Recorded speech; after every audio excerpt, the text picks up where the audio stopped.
Assalamualaikum warahmatullahi wabarakatuh. Alhamdulillahi rabbil alamin, wassalatu wassalamu ala ashrafil anbiya wal mursalin sayyidina wa maulana Muhammadin wa ala alihi wa ashabihi wa man tabi'ahum bi ihsanin ila yaumiddin, amma ba'du. Ma'asyiral muslimin rahimakumullah. Alhamdulillah, pada malam hari ini kita bisa bertemu kembali dalam kajian pekanan kita Jumat malam Sabtu. Kita akan melanjutkan kajian Matan Abi Suja. Pada malam hari ini kita akan mengkaji tentang hal-hal yang mewajibkan mandi besar atau mandi junub.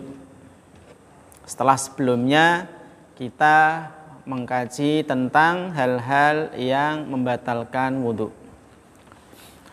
Qala al-muallifu rahimahullahu ta'ala wa nafa'ana bihi wa bi'ulumihi fid dharain amin ya rabbal alamin. Faslun. Pasal tentang hal-hal yang mewajibkan mandi besar. Walladzi yujibul ghusla, perkara yang mewajibkan mandi besar atau mandi junub. Walladzi yujibul ghusla, perkara yang mewajibkan mandi junub. Sittatu asya'a, ada 6. Jadi hal-hal yang mewajibkan mandi junub ada 6. Salasatun tashtariku fiha ar-rijalu wan nisa. 3 diantaranya berlaku untuk laki-laki dan perempuan. 3 diantaranya berlaku untuk laki-laki dan perempuan. Wahia, yaitu iltiqaul khitanain. Yang pertama adalah ini intinya saja ya, jima atau iltiqaul khitanain itu maksudnya adalah jima ya, persetubuhan antara suami dan istri.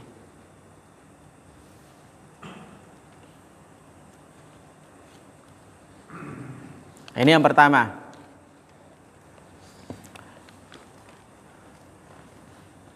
Disebutkan dalam sebuah hadis ya, dalam sebuah hadis riwayat dari Abu Hurairah yang diriwayatkan oleh Imam Bukhari dan Muslim, bahwa Nabi Shallallahu alaihi wasallam bersabda, "Idza jalasa baina syu'abiha al-arba' thumma jahadaha faqad wajaba alaihil ghuslu."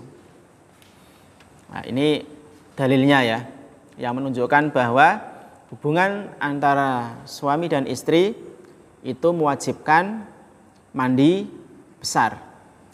Ya, jika seorang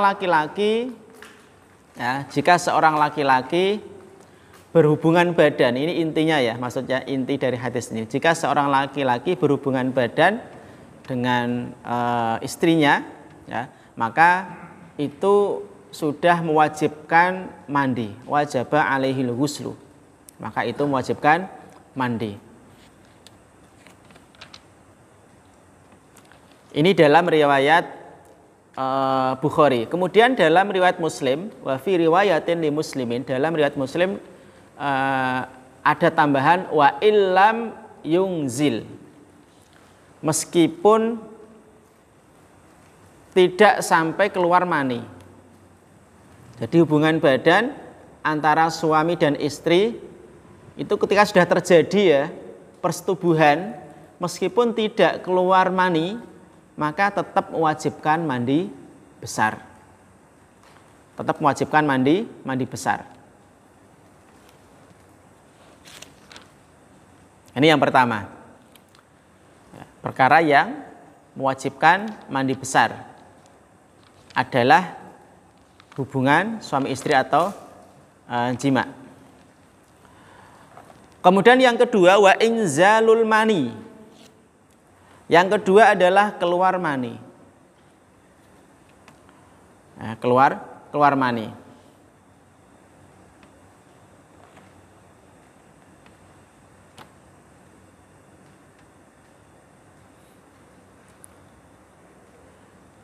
Ini berdasarkan sebuah hadis dari Ummu Salamah yang diriwayatkan oleh Imam Bukhari dan Muslim, bahwasanya Ummu Salamah ini berkata, ya, menceritakan Ummu Sulaim itu pernah datang kepada Rasulullah Shallallahu Alaihi Wasallam kemudian matur.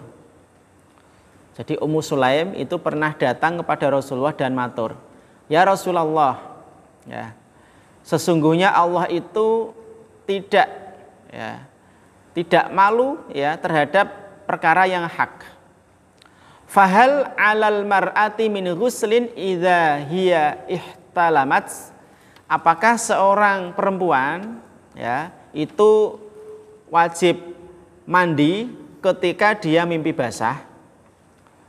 Ini tanya Ummu Sulaim kepada Rasulullah. Kemudian dijawab oleh Rasulullah Sallallahu Alaihi Wasallam, "Na'am, iya, idza ra'atil ma." Ya, ketika dia melihat air, maksudnya air mani. Nah, ini berlaku bagi laki-laki maupun perempuan ketika keluar mani, ya, misalnya mimpi basah, maka wajib mandi. Ya, wajib mandi besar.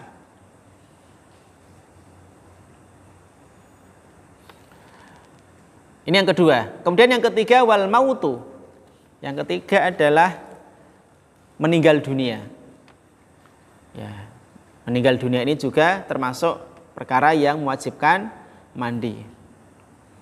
Nah, saja kalau meninggal dunia, ya, tidak mandi sendiri tapi dimandikan. Ya. Dasarnya adalah sebuah hadis yang diriwayatkan oleh Imam Bukhari dan Muslim dari Ummu Atiyah Al-Ansariyah. Dia pernah berkata, jadi Ummu Atiyah ini pernah berkata, dakhala alaina Rasulullah sallallahu alaihi wasallam hina tuwfiyat ibnatuhu. Jadi Rasulullah itu pernah datang kepada Ummu Atiyah ketika anak perempuan Ummu Atiyah ini meninggal dunia. Ya, ketika anaknya Ummu Atiyah meninggal dunia, Rasulullah datang. Faqala, kemudian Rasulullah bersabda, igsilnaha thalathan. Ya, maksudnya adalah diminta untuk memandikan, ya, anak perempuannya yang meninggal tadi. Nah, ini menunjukkan bahwa di antara hal yang mewajibkan mandi adalah meninggal dunia. Nah, tiga hal ini, ya, hubungan iltiqaul khitanain, jima, kemudian keluar mani dan meninggal dunia, ini berlaku untuk laki-laki dan perempuan. Kemudian selanjutnya wa thalathatun takhtassu biha an-nisa'u. Ya, tiga di antaranya lagi itu khusus untuk perempuan. Kalau tiga yang pertama tadi kan berlaku untuk laki-laki dan perempuan. Nah, kemudian tiga yang lain itu khusus untuk perempuan. Wahia, yaitu al-haidu, haid. Yang pertama adalah haid. Nah, ini mewajibkan mandi besar. Kapan mandi besar bagi wanita yang haid? Ketika haidnya sudah mampet, ya, sudah berhenti, maka wajib mandi besar.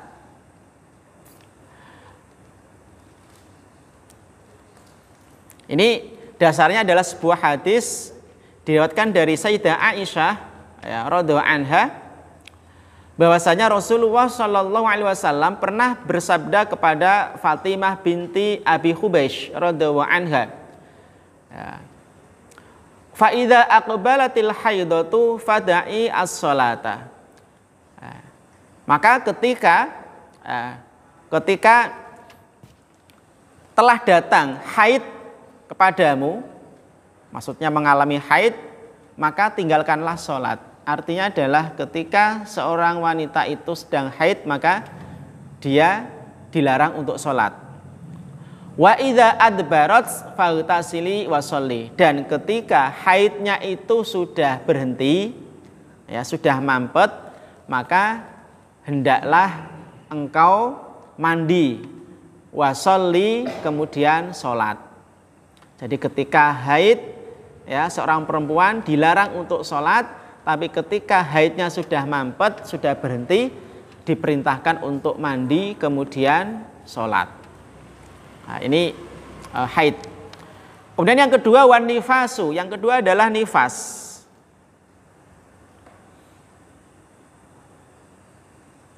Nifas itu darah yang keluar mengiringi kelahiran seorang anak. Nifas.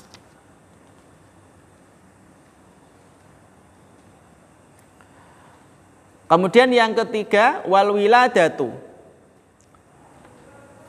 Yang ketiga wal wiladatu, melahirkan.